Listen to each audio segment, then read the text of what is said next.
সবাইকে স্বাগতম আজকের পর্বে। স্টার জলসার জনপ্রিয় সিরিয়াল কম্পাস এখন চলছে নতুন টান টান উত্তেজনা। একদিকে কম্পাস জেলে, অন্যদিকে দিকের চক্রান্ত, আর অন্যদিকে মাঝেই ধীরে ধীরে প্রকাশ পাচ্ছে কম্পাসের আসল পরিচয়।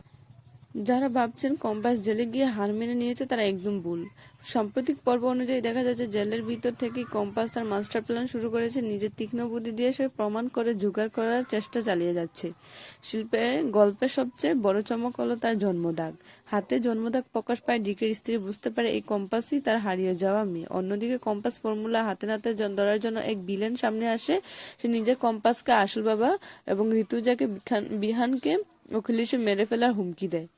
গল্পের বর্তমান গতি প্রকৃতি দেখা যায়, বোঝা যাচ্ছে কম্পাস খুব শীঘ্রই জেল থেকে বেরিয়ে আসবে এবং ডিকের বিরুদ্ধে বড় চাল চালবে। তো বন্ধুরা, ভিডিওটি কেমন লাগলো? যদি আমার ভিডিওটি ভালো লাগে অবশ্যই একটি লাইক দাও এবং সবার আগে আপডেট পেতে আমার চ্যানেলটিকে সাবস্ক্রাইব করে পাশে থাকা ধন্যবাদ।